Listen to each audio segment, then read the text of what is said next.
All right, Roll, rock and roll. rocking and rolling. Hi, Em. So, Marissa, this is the co-founder of Whole Healing Club. Hi, Emily. Nice to meet you. So nice to meet you. Thank you so much for being here. Yeah, my pleasure. Yeah, for sure. I love what you guys are putting on, and I want to be a part of it. Thank you. Thank you.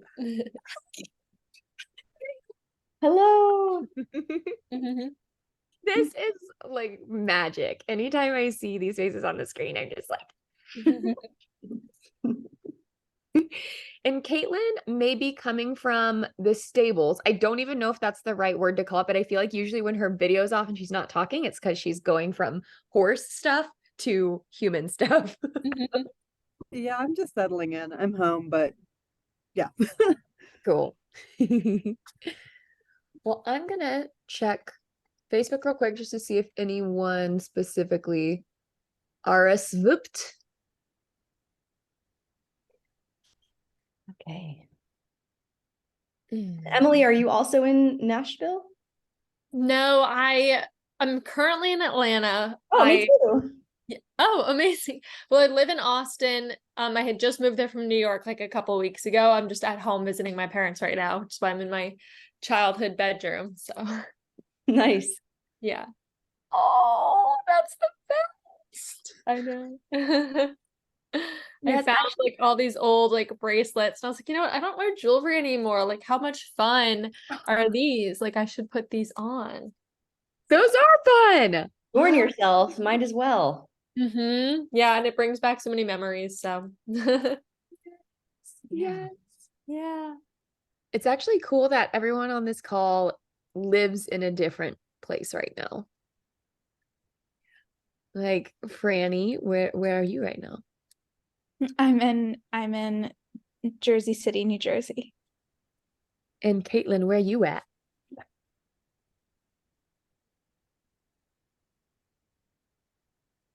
She's like With at the peace horses. because because I ain't focused on my technology right now. I might be doing some kitchen stuff, but so I might turn my screen off, but I'm here and I'm happy to be here. Awesome.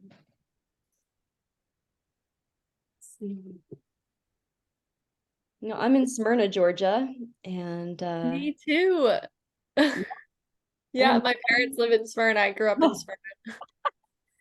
you can just come on over after your Yeah, really. Yeah, we should have like met up in person. Yeah. Perhaps we can. Yeah. Mhm. It's awesome, awesome to get to know people in your area. Hi, Caitlin. You look cool right now. The whole vibes, the hair coloring, the flannel. I am freshly showered, just keeping it together. You're looking like it, girl. You look very together.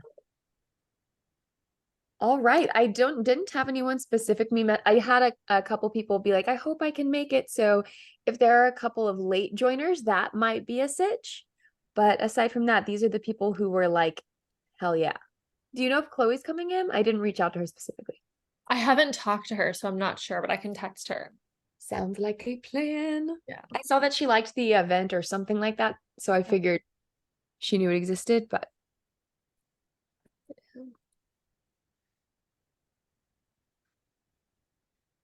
well, if this is feeling like our primary group, I would love to introduce the magnificent Marisa Skolky. For those of you who are currently in Atlanta or anticipate being in Atlanta in the near future, I could not recommend a hang with her enough. I remember the first time that I met Marisa, I was just like, this is a soul-changing human being. She's just such a genuine, resplendent ray in this world, in the way that like she's the most honest ray as well. I remember we went to this place called R. Thomas, if any of you guys are familiar, and I very specifically remember this one moment at dinner. We were sipping on the most amazing tea ever, and she was like, let's just like gaze into each other's eyes and talk about what we see in each other. And I noticed her eyes, and I said whatever came up, and she was like, she looked me in the eyes and she was like, I see sadness.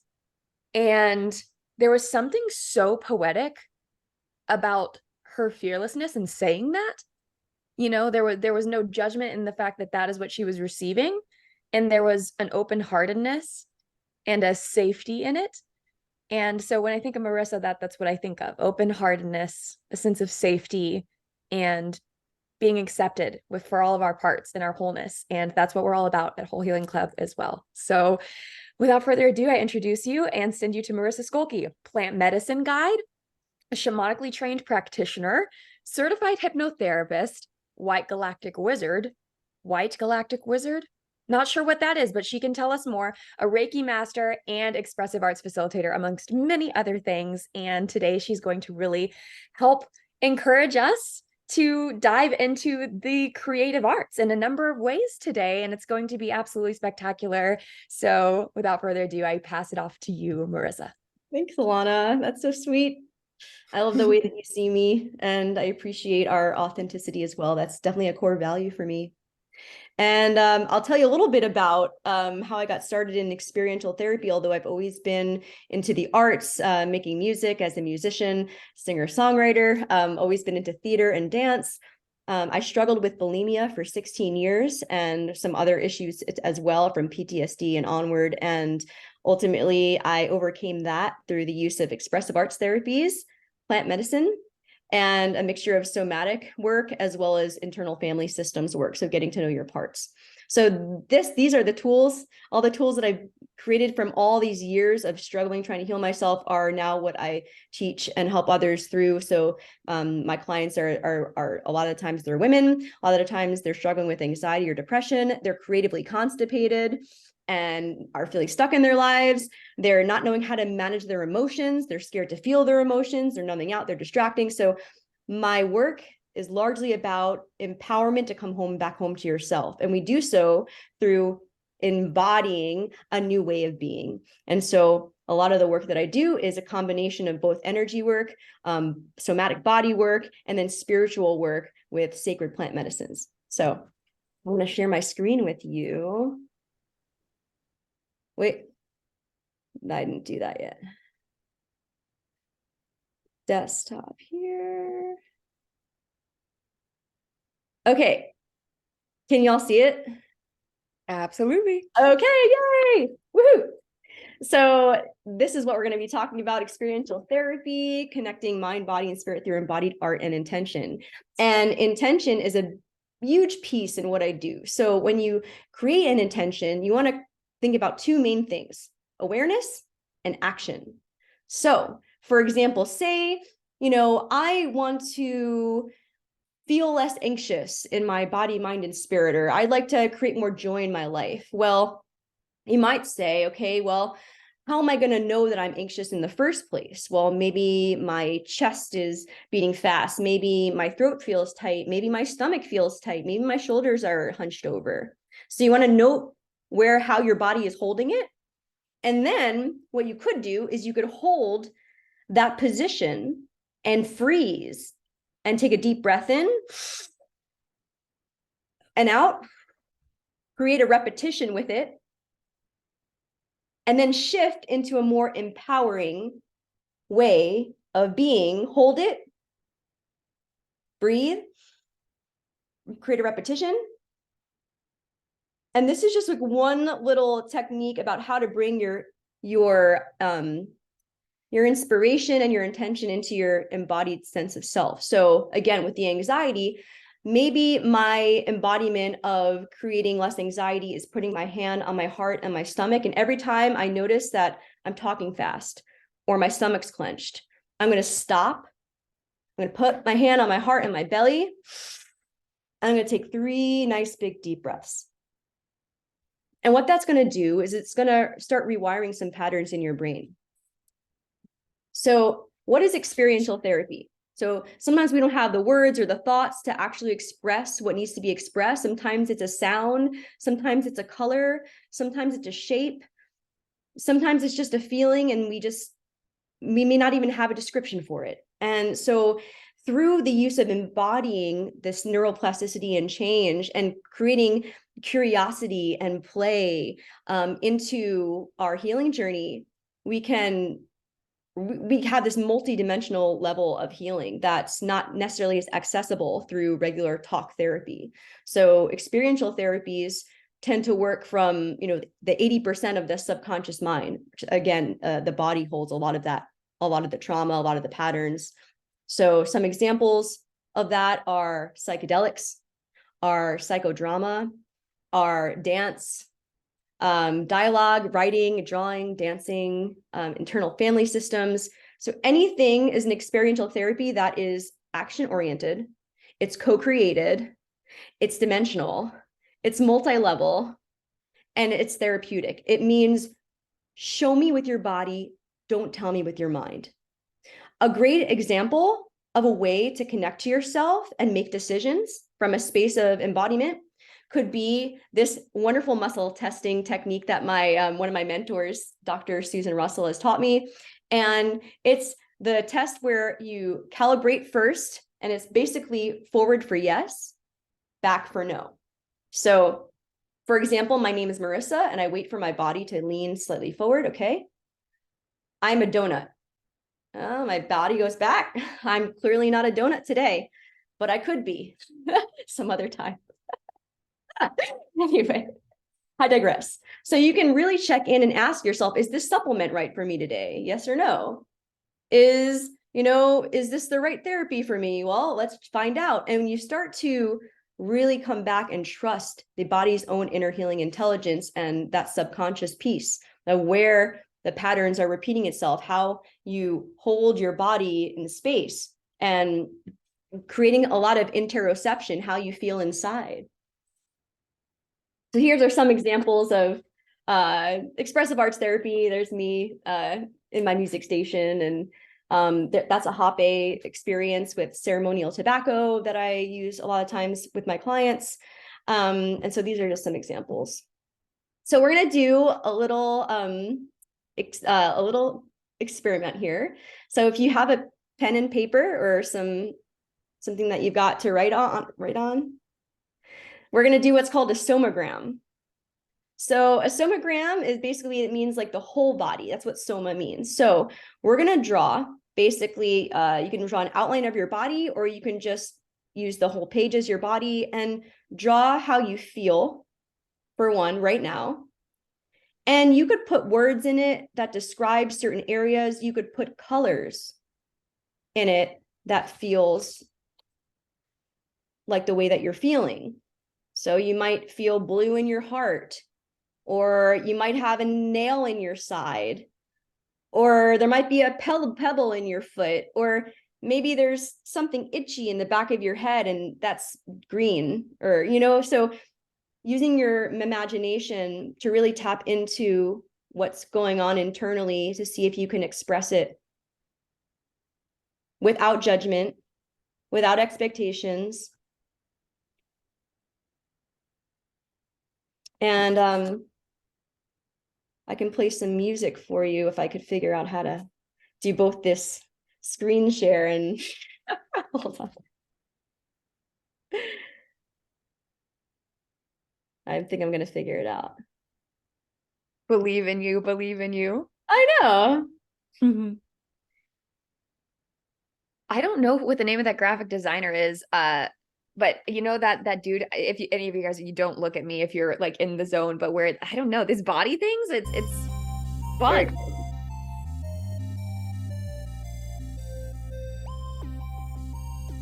And if the music makes you want to move as well, so that you can kind of feel into what it is that you're feeling, I invite you to use micro movements.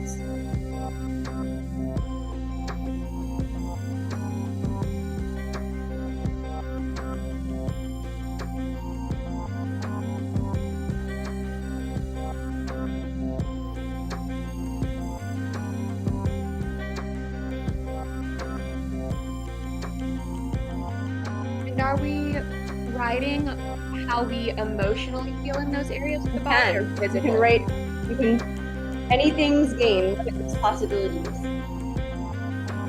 I'll give you about 2 more minutes.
Cool.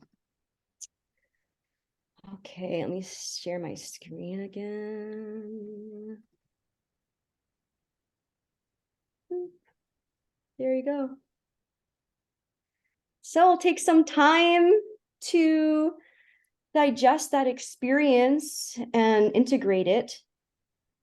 If anyone wants to share how that was for them and what they found out about themselves.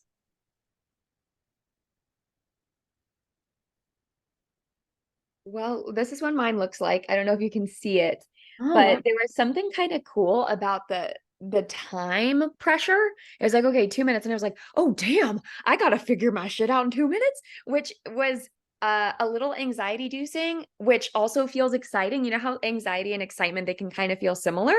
So where I put excited, I also put anxious, like in this kind of similar place in my body.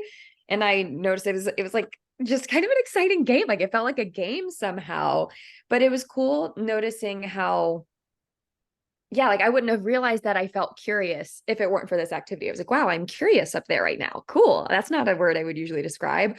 Or there's this vibration in my arms. So lots of kind of differences between the emotional state and where I'm carrying that in my body and the physical state. And even noticing differences between different body parts. Like my right hand was nervous because I'm like, oh, I better draw this. But my left hand was very supportive. It was like grounding me in the exercise. So many cool, rich things came up. I fucking loved that. Thank you. awesome. Thanks for sharing. Mhm. Yeah. Anyone else realize or notice things about themselves, or just to take to take the temperature of how you're doing? And what's cool is to do, a class or a yoga class or whatever, and then do a sonogram before and after and see what shifted. It's like a great way to A, connect to yourself, and B, to take the temperature emotionally, energetically on what's happening in the system that you may or may not be aware of. So it's important stuff. Does anyone else want to share, or should we move on? Oh, I can share. Well, my picture didn't turn out so great. I had to run and grab like a pen and a journal because I didn't have one on me. And I also felt a little rushed. So I didn't get the whole body done, and I did it more in like, it's more like visual than words. I kind of just drew pictures of what like the energy was feeling like in my body in certain areas. But I loved it because it felt like it was almost like doing a body scan, but instead some body scan like meditations I've done, it's just like, oh, relax your stomach, relax your hips, like relax each part of you. But I liked this because it was like, instead of just like, oh, focus on relaxing as much as you can, it's like, how are you really feeling there? And like, how can you put that into words? Like, how can you put that into images?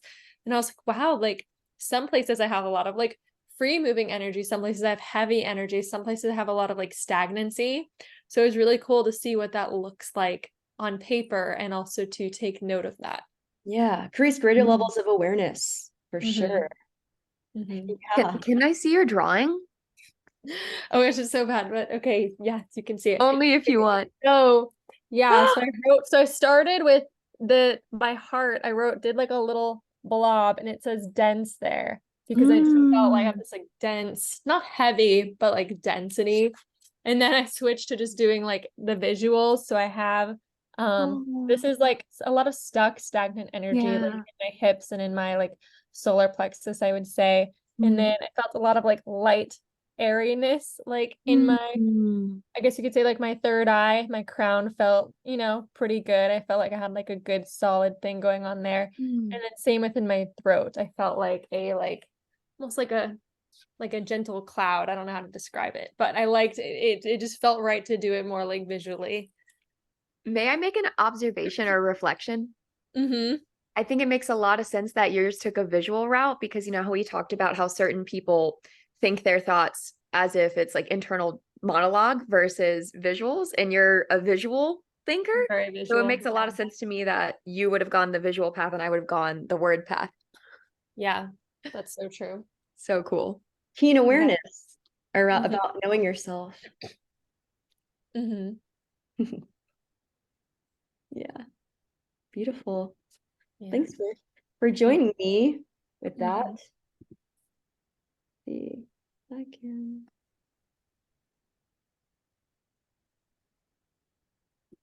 Okay.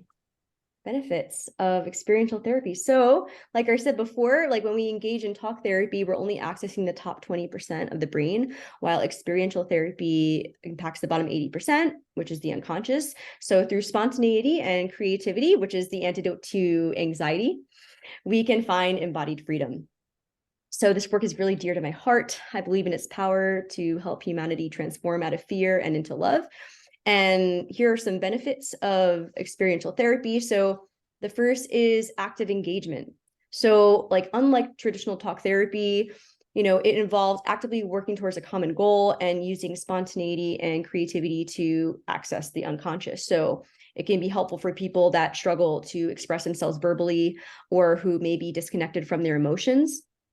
And that can be quite helpful for a lot of people that have their protector parts are not allowing them to feel as deeply. So the active engagement helps also with processing. So a lot of the times I have these squishy balls that are like rubbery and have lights inside, and you could pull them and squish them and they smell interesting. And just the texture of the silicone and stuff, it's like, I don't know, it makes you like want to chew on it or something. But anyway, my clients love to like hold it and bounce with it, and while they're processing, because something happens like when you're walking and talking, it's almost like sometimes can be a little bit easier to process things. So active engagement is really important. The next is mind-body connection. So developing a deeper trust with your body and its own inner healing intelligence. And ultimately, the body has this incredible knowledge and intelligence that often knows things way beyond our minds can. And the journey, at least for me and for my clients, has been really leading from the heart and less from the head. Like the head is a servant to the heart. And so as we step into a more embodied, heart-centered, conscious way, aware way of being, and we're kind to ourselves, and we make time for rest, and we make time to check in with our bodies. And there's a great phrase that the body is the soul's mate. That this is our partner. Like a lot of times we're looking for our partners out, but it's really our bodies are our number one partner, and they're going to be there for us. So treat it well. The next is increased self-awareness. This is really key because when you make something aware, then there's an opportunity for change. So some of the work that I do when I work with plant medicines is that it helps create that neuroplasticity and open channel. So where the experiential therapy can really dive as deep as possible to any core wounds. So in an activated and aware sense of self, when you have space between the activated part, the discomfort or the anger or the perfectionism or the achieving parts or the controlling parts, and you can just be that compassionate witness, there's a level of self-awareness and sovereignty that takes over, that that you are not your depression, you are not your anxiety. These are just parts of you that are activated, and you have the capabilities to build up resilience and strength and integrity to where you can be with anything at all. And I know this deep in my cells and my body, and I've rebirthed myself many, many, many times. And I know what's possible. So I hold that vibration and that intention for others. The next is nonverbal expression. So again, this is important for people that they don't know how to express themselves, especially sometimes for our fellow men. This could be experiential therapy can be so radical for them because they're not necessarily used to expressing themselves, and they might feel too vulnerable or too scared. And so, sometimes all we can do is just allow the body to naturally move in the way that it needs to, and make sounds and express itself, make sounds, even if it's a moan or a cry. And through different ways of emotional release, like wailing, putting your arms out, putting your head back, making a sound like ah, allows that energy to come up and through. Things like hand screaming, putting your hands over your mouth, wiggling your butt. If you're ever feeling really frustrated or angry, that really helps the energy move. Pillow punching, pillow thrusting, aspecting their tantrum. I know you guys know that one. On the floor or up, up here. So there's many ways that we can express ourselves, and we can express ourselves safely. A lot of times my clients are worried that, maybe their anger is too strong, or like, what do you do with rage, with anger? How can you express some of these really sticky, hard, dark, shadowy emotions in a safe way to where you can still hold space for yourself and still tolerate the emotion, but it doesn't take over. And the way that it doesn't take over is that you talk to that part of you and you ask it to just lower its level for you so that you can get to know it. And so this is really about you leaning in experientially and connecting with these parts of you. Oftentimes they're child parts that are stuck in the past and are holding burdens of beliefs that no longer serve you. And where are those patterns in your body, and how do they show up? And how can I literally be a different person? What would the person that I want to be look like? What would they wear? How would their posture be? Who would they be friends with? Well, how would they spend their free time? Who would they follow? And you start to call in and align with, by checking in with yourself on what your true desires are, what's right for you and how you really feel, and how you feel matters. It matters. And you can trust it. The next is neuroplasticity. This is amazing. This is the ability for your brain to create new patterns. And there's things like lion's mane mushrooms. There's things like psychedelics like psilocybin or MDMA, or in a safe environment that can really help you create that level of neuroplasticity, microdosing, things like that. And there's many more ways you can create neuroplasticity. You could brush your teeth with the opposite hand. You could lock your bottom lock before you lock your top. You could drive a different way to work. You could be a little bit edgy and go to that party that nobody knows, that you don't know anyone at. You could call up a friend that you haven't talked to in a really long time. And so there's ways that you can start to create new patterns. And it's really about consistent, committed, imperfect actions. Take the next smallest step. This is really all about titrating, pacing yourself. How much emotion can I tolerate? How much feeling can I tolerate? Oh, it's too much. Okay, we try again. So it's a lot of experimentation, trial and error, curiosity, play.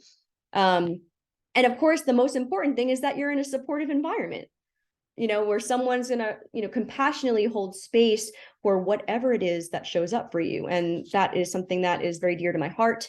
I believe in creating safe spaces for community, for people to express themselves authentically.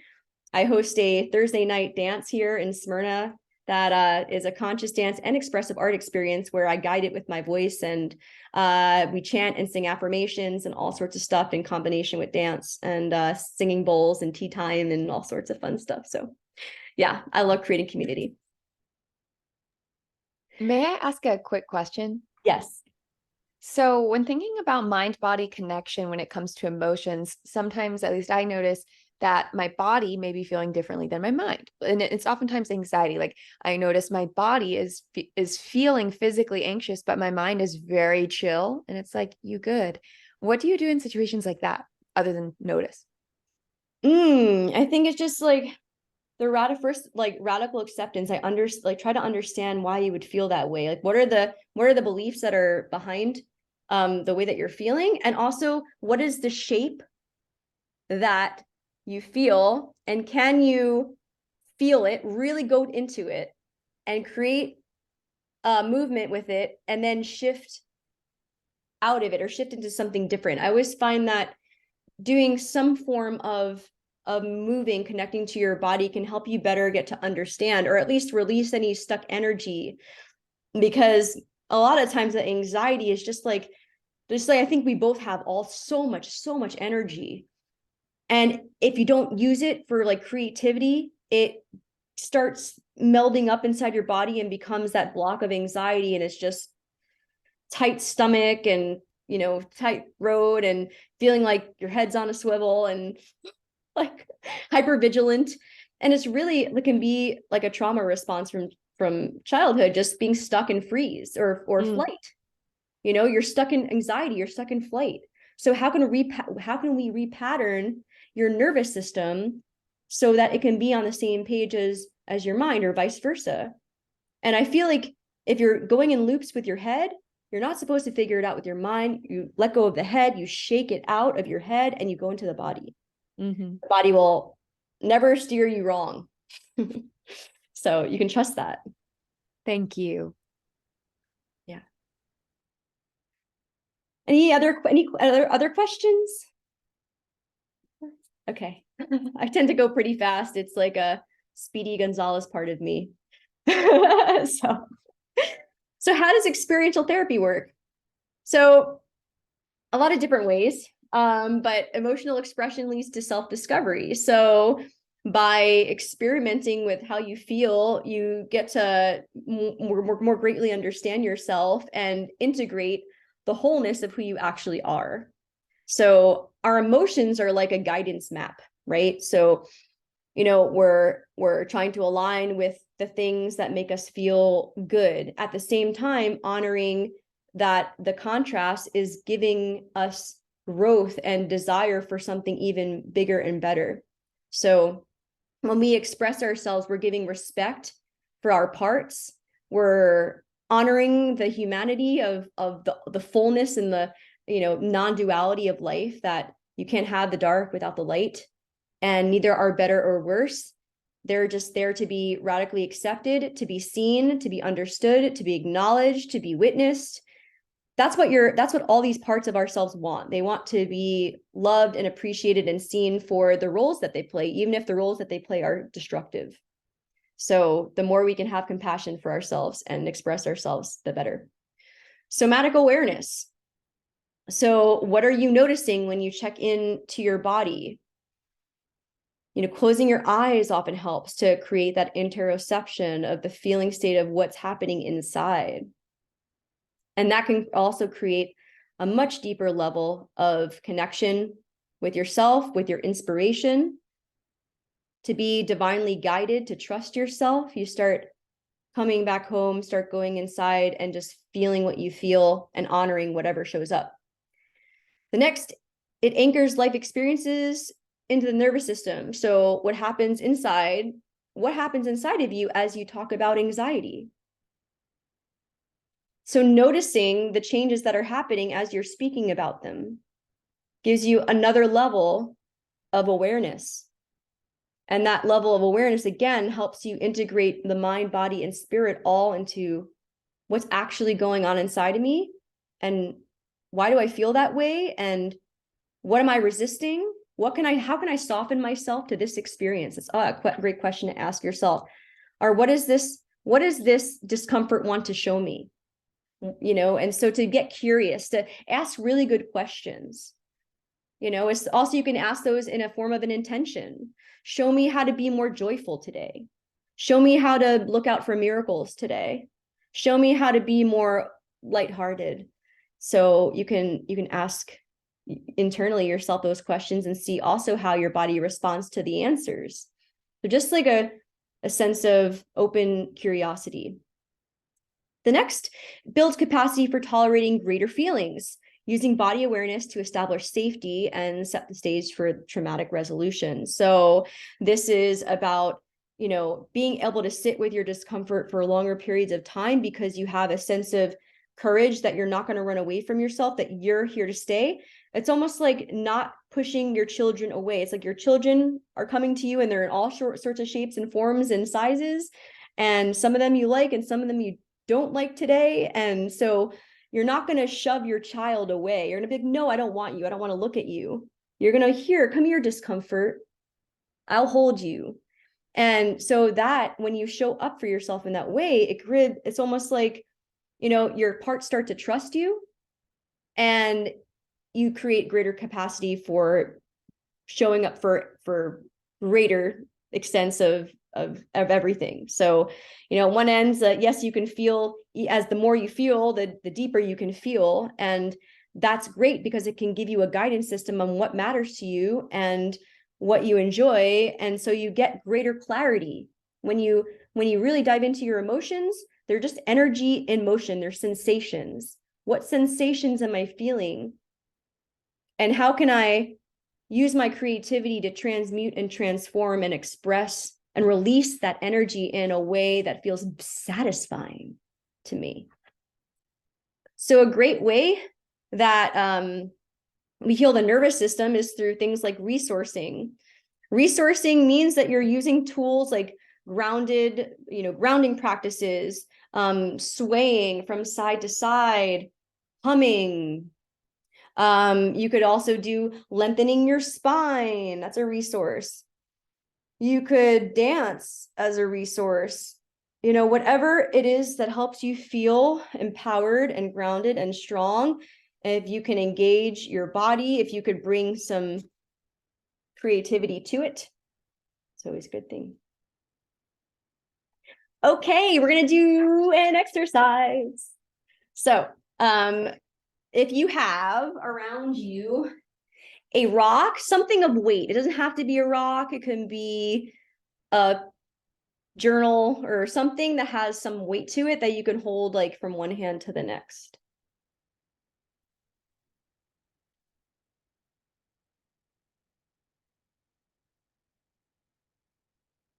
There you go, get a lamp. Yes. Perfect. Does everyone have something to hold? Yeah, okay, cool. So we're gonna put our object down for now. And we're just gonna move around it. Just noticing it, noticing the shape of it, noticing the size, noticing the color. And then also shifting your focus to your body, feeling how it feels to not be holding anything in your hands. The weightlessness, the freedom that it feels to not have to be carrying anything. And you can play with your levels. You can go down to the ground. And so now we're going to go and we're going to pick up our object and we're going to dance and we're going to move with it. We're just going to sway. We're going to move with it. We're going to toss it back from one hand to the other, get some bilateral stimulation. And just notice, how does that object feel in your hand? How does your weight shift as you shift the object from one hand to the other? Do you feel weighed down? Do you feel kind of annoyed with it? Are you over it? Does it make you feel more grounded? Just notice how you feel carrying and moving with this object.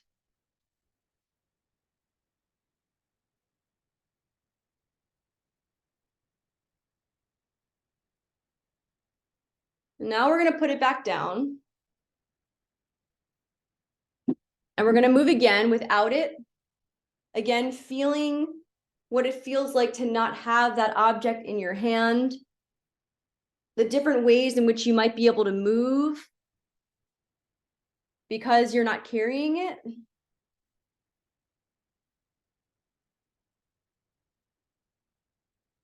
Maybe you can outreach your arms and your fingertips now, and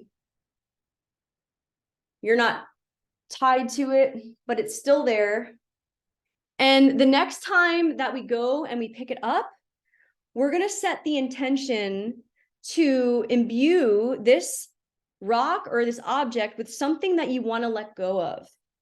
That could be a religion, it could be anything. It could be your, you knew I was going to say relationships. You could be, your anxiety. It could be, getting, whoever is not wanting to be in your life right now or something like that. Or maybe it's a feeling of anger or depression that you want to let go of. Just think of what you want to let go of. And I want you to imbue this object with that intention. And we're going to pick it up again. And when we pick it up, it's going to have that weight of the thing we want to let go of. And it's in our hands.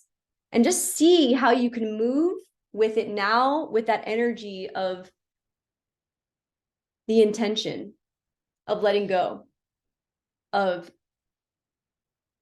see if it feels any heavier, any lighter, how it wants to move from one hand to the next.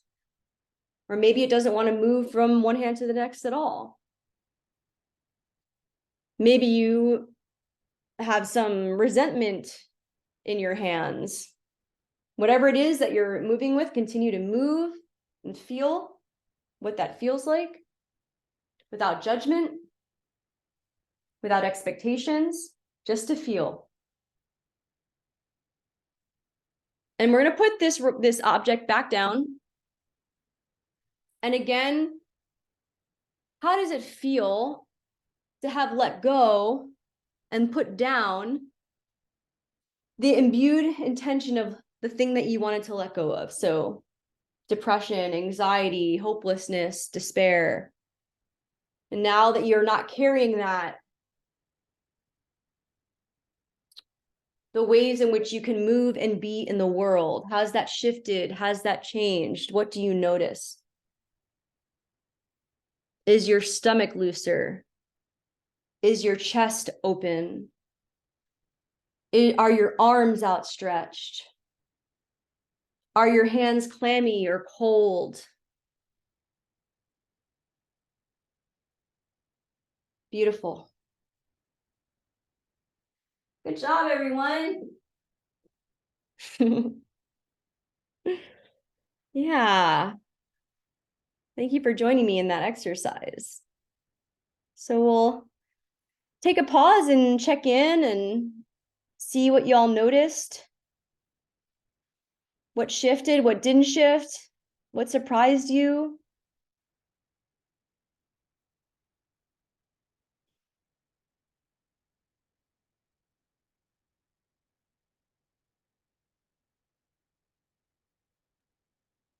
I'm always happy to share, but I also want to make sure there's space for others. So I'm going to be quiet for another minute. I'll share what I noticed. So the first time we held the object and then we put it down where we hadn't really named it or given it any intention, there was like this lingering heaviness in my palms, like kind of just the remaining weight of the object. It didn't feel as free as the first time we were just moving without ever touching the object. But then once we had held the object and really named it and put intention into it and letting it go and putting it down, once it was out of my hand just felt like a lot lighter and more open, which I thought was really interesting. Cool. Thanks for that share. Yeah. It's cool to notice that.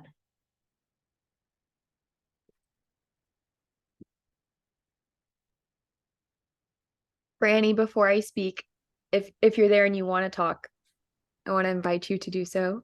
And if not, I'm going to dive in. Yeah, I can speak to it. I think I felt similar things that Caitlin was saying. Like, I was holding a coaster and just like thinking about the heavy emotions I was feeling. I was sort of like, I guess what we were saying, yeah, with my mind trying to infuse the coaster with that feeling. Putting the coaster down, I felt a little lighter. So it was a nice exercise. Absolutely. Awesome. I'm glad you felt lighter. Yeah, it's cool to notice those things, that we have that ability to check in and get to know ourselves in a much deeper way than we imagined we could. I feel like a newborn woman or something after that. Like that really did it for me. And it was interesting, like you said, there was already weight round one, but I was still like in a way enjoying the way. It's like, oh, like this is all kind of clumsier maybe, but it was still fun. But round two, when it was like, now assign something to this, it was just false. Like the movement with it felt so false. What I put into my object was indecision, because that's been what's really holding me back in my whole life in every category. And it was just like, it did not want to move. It did not want to go to, and putting it down, it was like all these beautiful thoughts just started flooding in, like of the possibility. And like, of course I can do X, Y, Z, and blah, blah, blah, blah, blah, blah. So I'm like definitely adding this to my toolbox, because that was a dope as fuck. Thank you very much. Yeah, I love watching you dance with that lamp. That was a great one. Yeah, and that has a nice weight to it too. So it's a great thing. Yeah, there are many, many amazing resources here for us, many tools. And it's really just about finding the things that your body, mind, and spirit are attracted to. And, experiential therapy can be a whole range of different types of activities, but ultimately it really engages everything so that you can have a whole entire healing and recognition. So a great example would be psychodrama. When you've got, and basically psychodrama is when you've got a bunch of characters and players in your play, and each person is, one person's your father, one person is your brother, whatever it is, and you're gonna act out whatever experience created a lot of pain for you, and then you're gonna, in real time, change the characters and change the narrative and watch it play out in real time.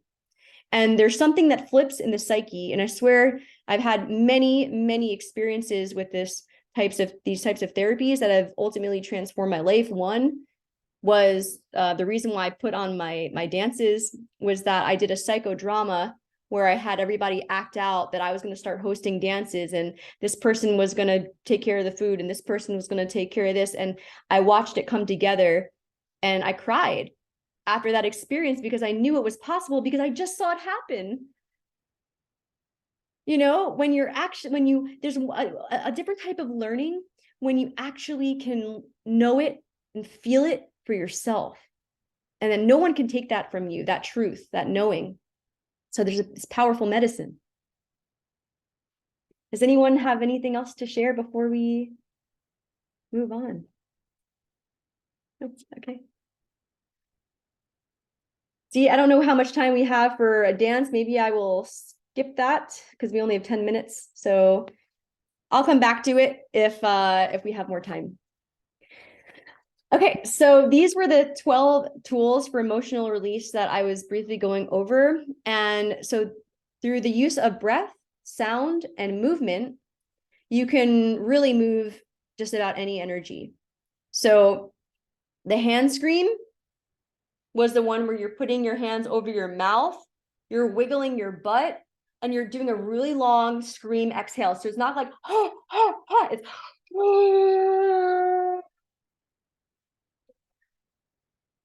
you could try to do it with me.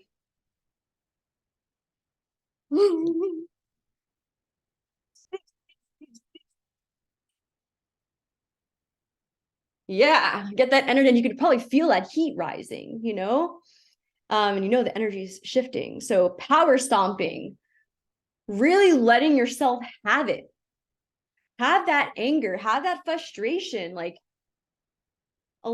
give yourself permission to really be loud, be much, be you, be authentic. Don't hold back. Tantrum, of course, we know this one. And you can also, yell and scream if you need to.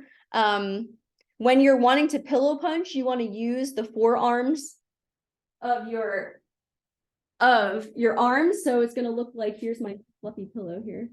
You're using the forearms, clasping your hands like this. Like that. Or pillow thrusting. If you're feeling sexual frustration. I love that one. The grief ritual is the one where you have your arms back and your head back and you're wailing. Letting the sound just like come out of your throat. And if you do it long enough, if you first scream, what I've noticed, if you first scream for a while and then you go into the grief ritual, it's almost like the floodgates come out. So it's a great way to, like, if you're feeling like there's something stuck and like you need a good cry, but like can't quite, start the hand screaming and then go into the grief ritual, and I guarantee you something will come out. Nurturing touch. I love this. So this is, I also call it self-havening. So it's really just a matter of like brushing down your arms over your head, nice movements around your face, over your forehead, just like kind of like you're taking a shower.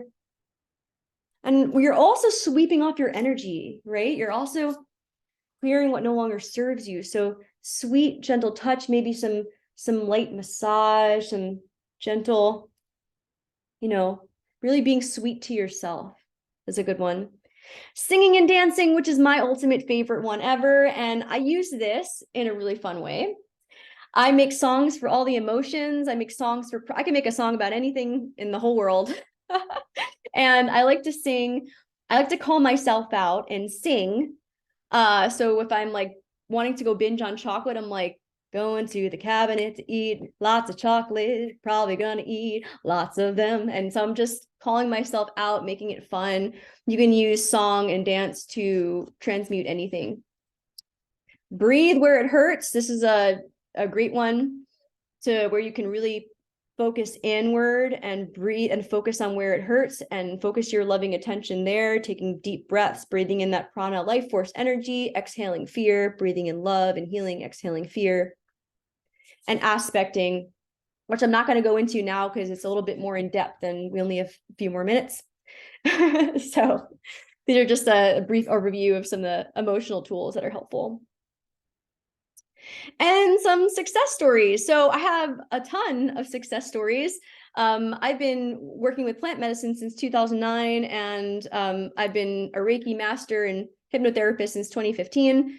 And the name of my company is Beyond Limits Expressive Arts Therapy, LLC. And I've had many clients that have healed from severe traumas working with me. And some of them, like an ex-cop, he was came in for a microdose healing session, and he was able to connect with the people that had died in his past and create closure and healing for himself.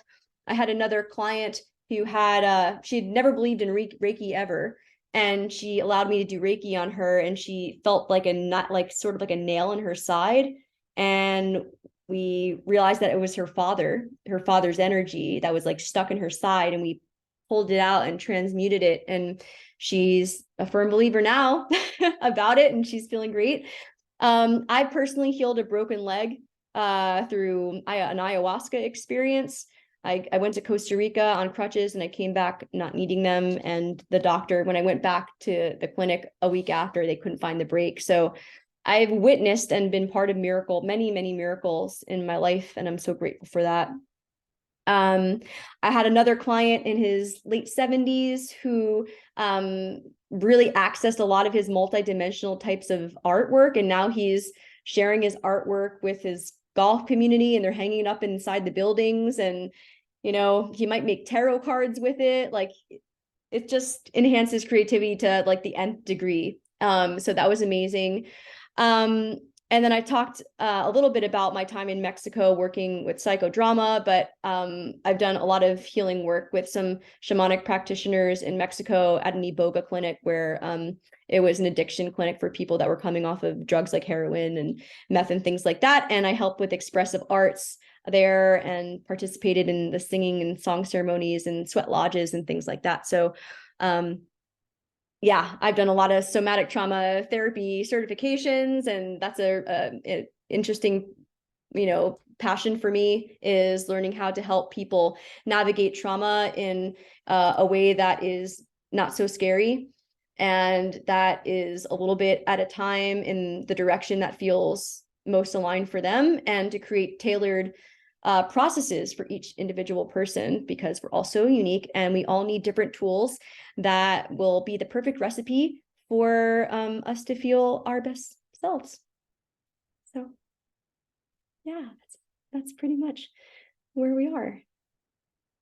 And I appreciate you having me here today. Thank you so much. I know we only have a few minutes left. So first and foremost, thank you so much for everything that you've shared.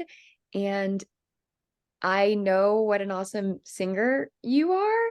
And I'm wondering if for even just like a minute or two, if you're down to guide us through a quick breathing or singing like exercise where we get to hear some of your voice and Yeah, I can do that. Okay. Yay! And I'll also put my website in the chat as well. Perfect. Thank you. Okay. All right, hang on.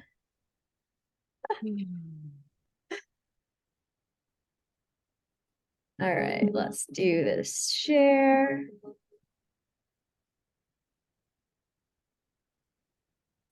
There we go. Okay.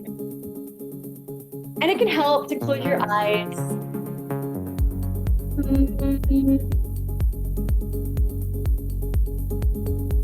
Feel your body.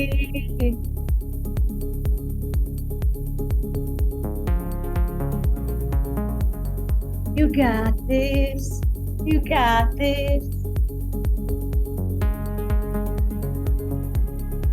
Calling in possibilities.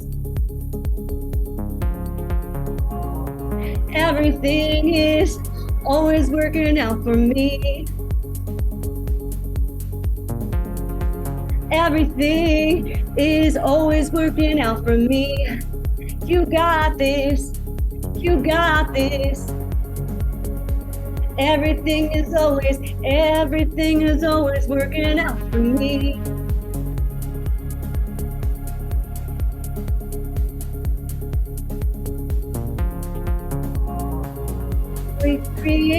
We are creating love. We're creating, we are creating love. We're creating, we are creating love. We're creating, we are creating love. You got this. You got this. You got this.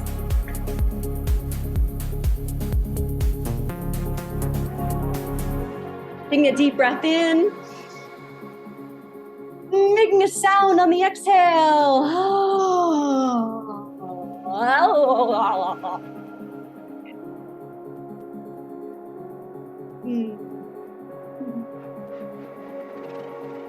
Yeah.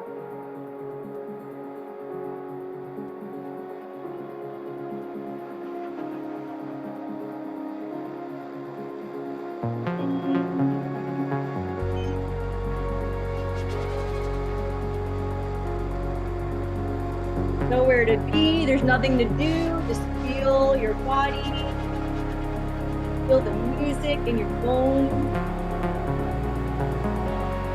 Open up your hips and your shoulders and your arms.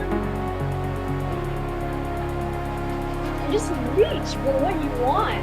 It's right there. Call it in. Calling it in. Keep moving. Coming. You got this. You got this.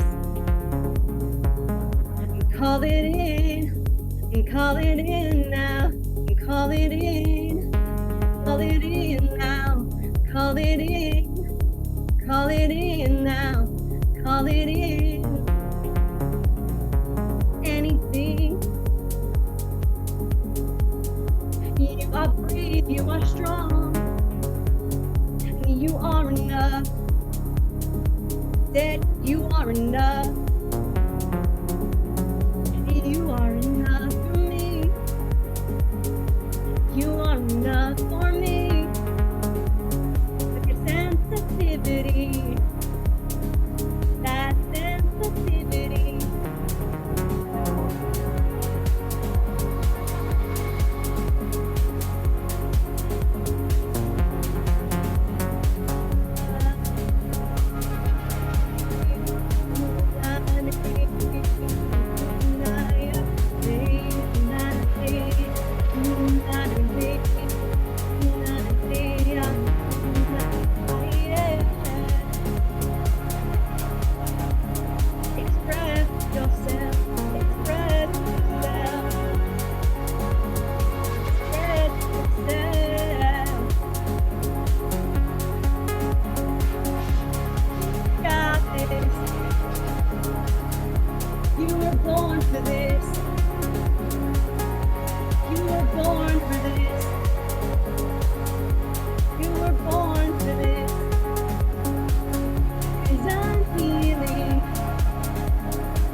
Wonderful job. Thank you for joining me today.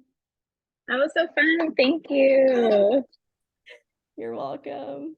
Thank you. That was so amazing. I also have free playlists on Spotify under Wrist Crispy. I make weekly playlists every week for my dances. So you can access all of my waves, and the waves are based on a journey of going through your emotions from fear to anger to sadness to joy to compassion. So the music represents those. So you can go through a full journey through all of it and come out the other side and show yourself how strong and capable you are. Spotify, I'll put it in the chat. Thank you. Yeah. And I work with both clients one-on-one, groups, and couples. So thanks for Let's having me, go. Emily and Alana. I appreciate you hosting me today. Thank you so much. Thank you so much.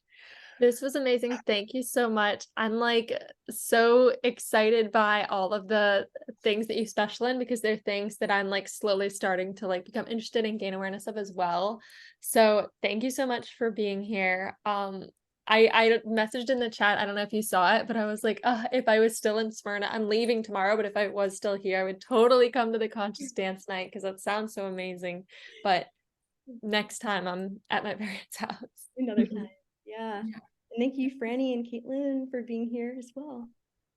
Yes, thank you so much. This was amazing. Yes, thank you.